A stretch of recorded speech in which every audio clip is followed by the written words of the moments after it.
Ya hemos acabado con el estudio del corte de los 4 cámaras. Ahora, con los siguientes cortes, lo que vamos a hacer es entender las conexiones ventriculoarteriales, las características de los vasos y su orientación en el espacio y las relaciones entre ellos.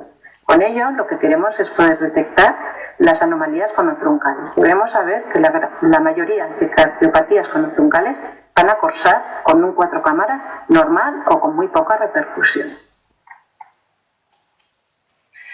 Para entender los cortes es muy importante entender la relación entre la aorta y la pulmonar, entre el arco aórtico y el arco de la arteria, del ductus arterioso. En este esquema hecho por un grupo israelí podéis ver cómo sería como si estuviéramos cortando de forma transversa el feto. Vemos que la aorta sale de la parte central del corazón, se continúa un poquito hacia la derecha y luego da lugar al arco aórtico. En el arco aórtico va a dar los troncos supraórticos y después vuelve hacia la izquierda y se junta a nivel del istmo aórtico con el arco del ductus arterioso. El ductus arterioso va a aparecer de la parte anterior y derecha del corazón y va a tener una forma muchísimo más plana. Los cortes que vamos a realizar no son totalmente paralelos, sino que están cada vez un poquito oblicuados. En este esquema podéis ver un poquito el barrido que vamos a hacer según la técnica del barrido, que es la que se recomienda y recomienda la mayor parte de sociedades científicas. En el siguiente corte vamos a estudiar la salida de la aorta, también llamado corte de las 5 cámaras. En este corte debemos ver que la aorta sale del ventrículo que hemos considerado izquierdo, que tiene una válvula que aparece y desaparece totalmente en sístola y que tiene un flujo normal. Además, vamos a reconocer que es la arteria aorta porque no se bifurca a diferencia de la arteria pulmonar. Y lo que es muy importante es que haya una continuidad entre el septo interventricular y la salida de la aorta, y entre la válvula mitral y la aorta. Como vemos en este vídeo, en blanco y negro y en color, en el ventrículo izquierdo, que es el posterior, sale la arteria aorta, vemos aquí la valvulita, cómo desaparece bien el sístole, que hay una continuidad entre el tabique interventricular y la salida de la aorta, y entre la mitral y la salida de la aorta. Y en color reconocemos que hay un flujo laminar que se marca bien en azul, que nos está indicando que es una válvula que funciona normalmente. Por tanto, punto clave de la salida de la aorta es demostrar que se continúa con el septo interventricular, lo que llamamos la continuidad septoaórtica, independientemente de la proyección en que estemos mirando la aorta. Cuando se pierde esta continuidad, es lo que hablamos de acabalcamiento aórtico, normalmente acompañado de una comunicación interventricular en su porción perimembranosa, y esto es diagnóstico de anomalía conotruncal. Lo siguiente a demostrar es que la aorta, que tiene una dirección que sale de izquierda a derecha, se cruza por otro vaso que tiene una dirección de delante a atrás, que es la arteria pulmonar, y ambas se cruzan en un ángulo más o menos de 90 grados. En este vídeo vemos en rojo la salida de la aorta, en azul la salida de la pulmonar y cómo se cruza.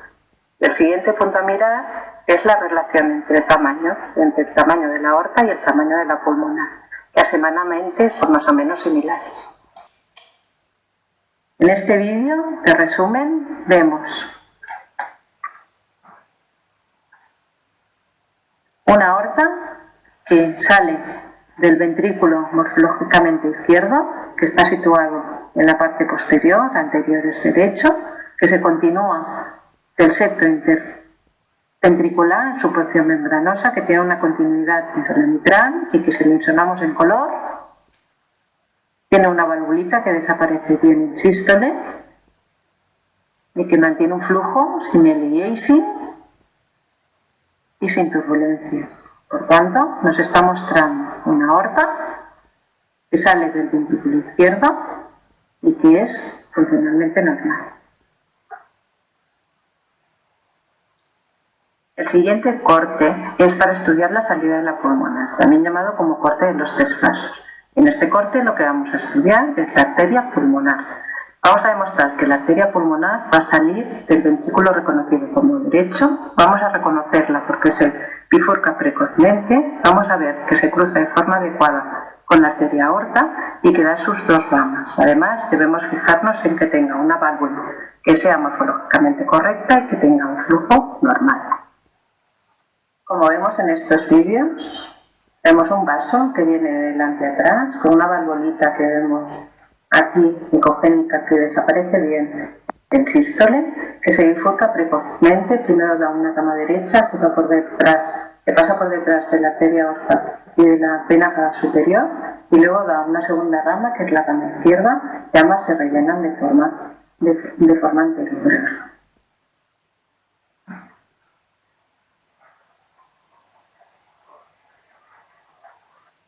Lo siguiente a demostrar es que se cruza de forma adecuada con la arteria aorta. Aquí vemos en este barrido, en rojo, la aorta, cómo sale del ventrículo izquierdo, y en azul, la pulmonar que viene de delante a atrás, que ambas tienen un flujo anterogrado.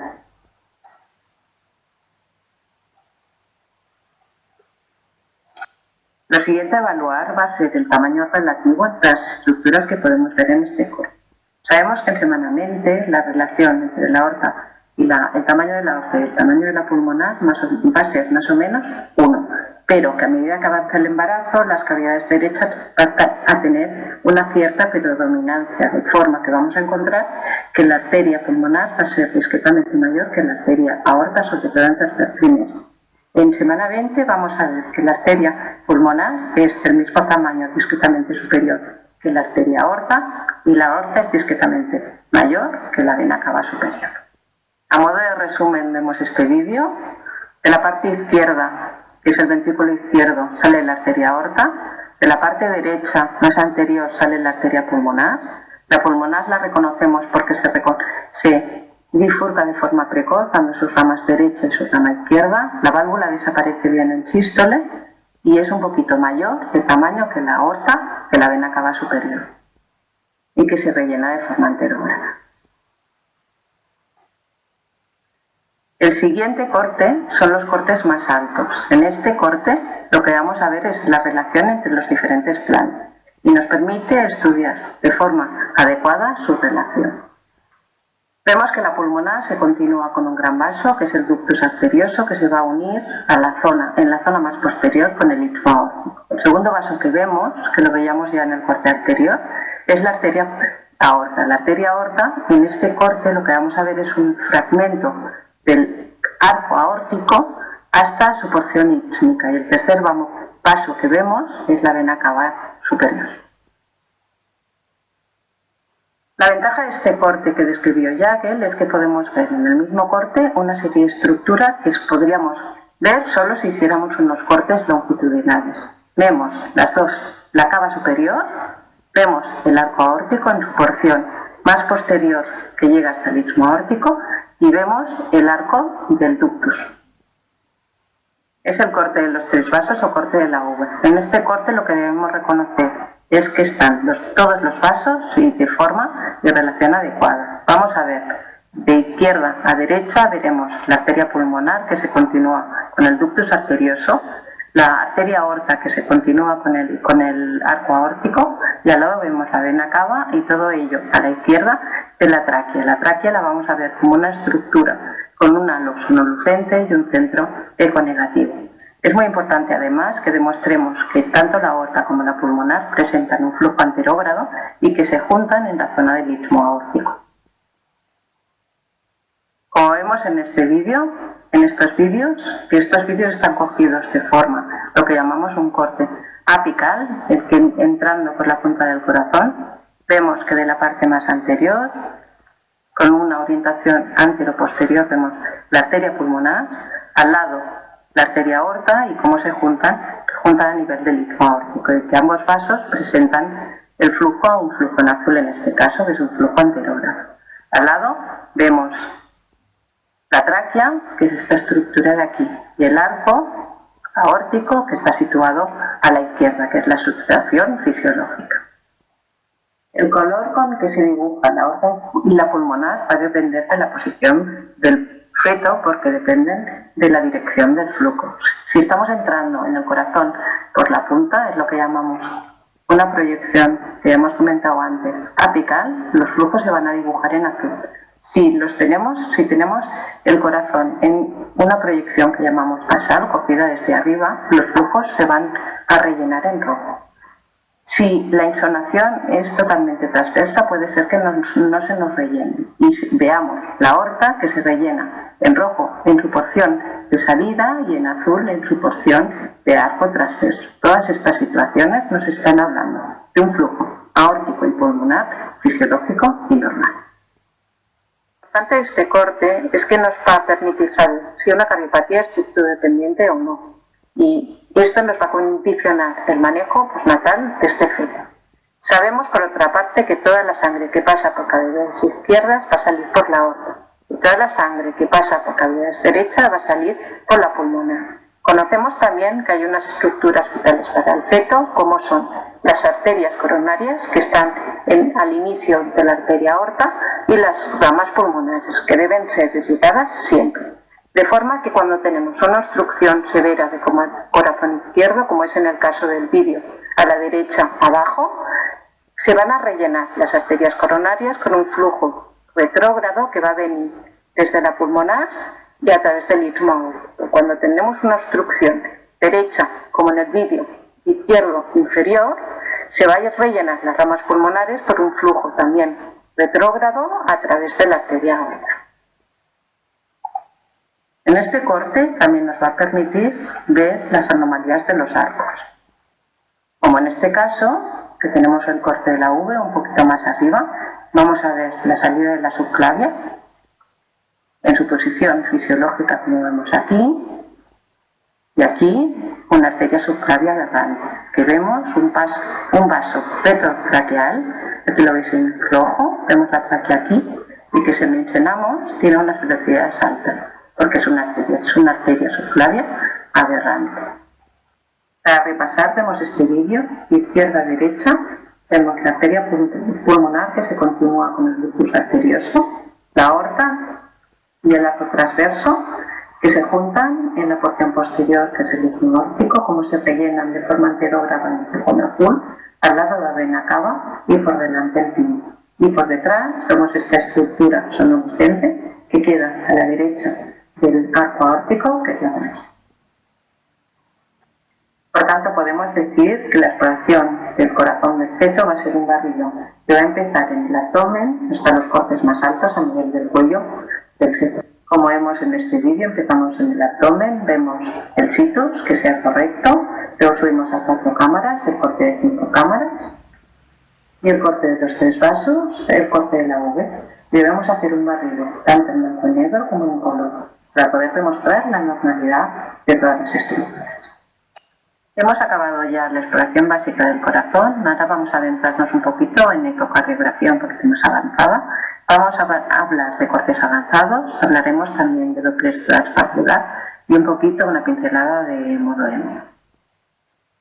En los cortes avanzados lo que hacemos es un barrido longitudinal a través del feto de derecha a izquierda. Ahí vamos a explorar la llegada de las 2 cavas a nivel de la aurícula derecha. Vamos a explorar también el drenaje del ductus venoso, como drena la entrada y la vena cava inferior, y vamos a explorar un poquito más los 2 arcos que ya habíamos visto y habíamos hecho una exploración básica en el corte de la U.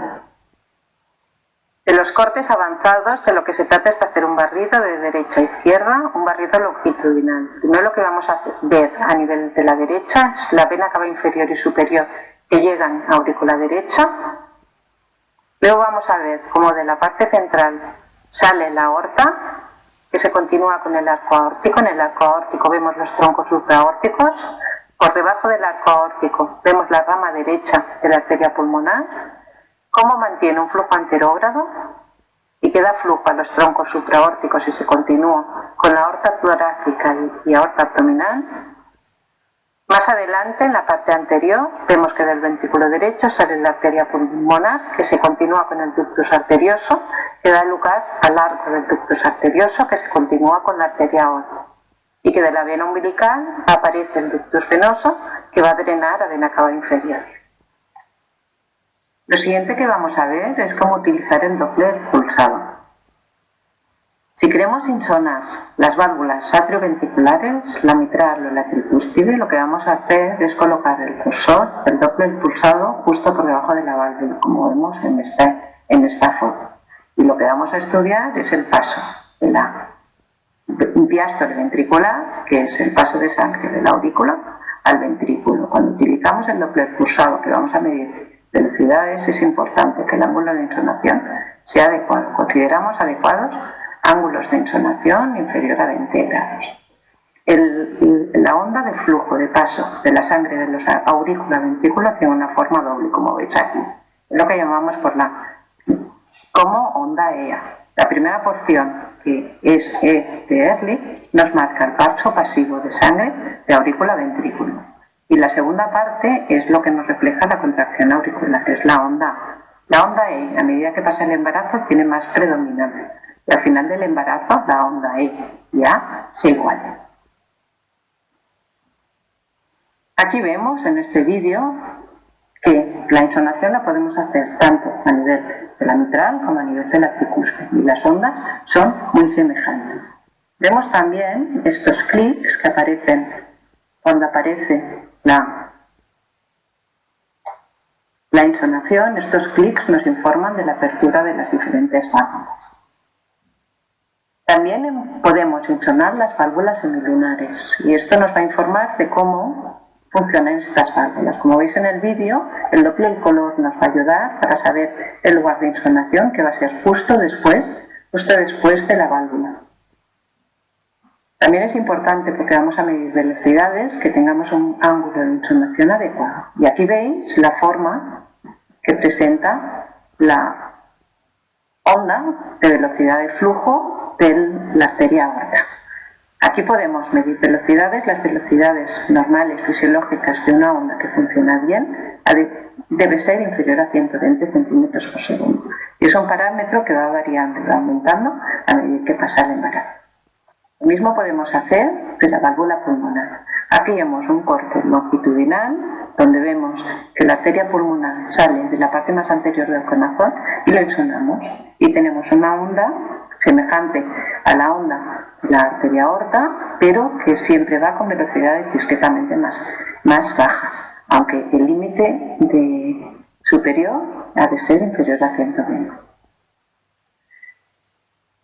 También podemos insonar las ramas de las venas pulmonares. Esto nos permite objetivar que lo que estamos viendo son venas pulmonares que retornan, que vuelven a la aurícula izquierda y tienen un patrón de flujo venoso con velocidades muy bajas, como veis en este vídeo.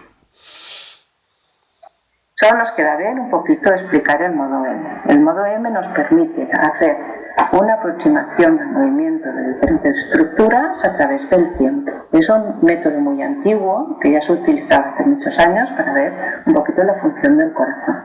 Aquí vemos cómo en esta imagen hay una línea que nos va a identificar las estructuras que luego vamos a ver. Y vemos que en este caso es una línea que pasa por los dos ventrículos y pasa por el septo interventricular. Por tanto, en la imagen inferior vamos a ver la pared ventricular, cómo se contrae, cómo se mueve, cómo cambia el volumen ventricular, que cambia durante la sístole y la diástole, y cómo todas las estructuras van a contraerse de forma sincrónica, con lo que nos va a permitir ver si la contractilidad es adecuada, cómo va variando estas diferentes estructuras en el tiempo y cómo se va modificando, lo que nos va a permitir hacer diferentes mediciones. También nos va a ser muy útil el modo M para el estudio de las arritmias. Si tenemos una línea que nos pasa por aurículas y nos pasa por ventrículos, nos va a permitir ver cómo se van contrayendo aurículos y ventrículos y su relación. Y nos va a permitir medir velocidades y frecuencias, tanto de aurículas, de ventrículos y ver su relación. Y esto nos va a permitir poder identificar los diferentes tipos de arritmia. Por último, debemos entender la fisiopatología de la obstrucción, lo que nos va a explicar un poquito las diferentes patologías. Debemos entender que hay una relación entre la patología y las diferentes válvulas, de forma que si tenemos una alteración que afecta a la válvula tricúspide, se nos puede ver afectada de forma secundaria la mitral. Y lo mismo nos va a pasar entre las válvulas izquierdas. O sea, cualquier alteración a nivel de la aorta puede condicionar secundariamente una alteración a nivel de la mitral. También debemos saber que el flujo a través de una determinada estructura va a condicionar su tamaño, de forma que si un ventículo no recibe flujo, va a dejar de crecer, y lo mismo va a pasar con las arterias. Además, debemos saber que la alteración de las válvulas va a ser evolutiva y que puede empezar como una estenosis, después pasar por una estenosis crítica y finalmente convertirse en una crisis. Por tanto, es importante cuando detectemos una alteración valvular hacer un control evolutivo. Y después debemos entender que hay un papel regulador del flujo sanguíneo de diferentes estructuras. Muy importante, el ducto arterioso, que ya hemos visto, que tiene un papel importante en todas las patologías. También va a funcionar como regulador la fosa oval en determinadas patologías y en algunas de ellas también la evolución va a venir determinada por la existencia, ¿no?, de una comunicación e intervención.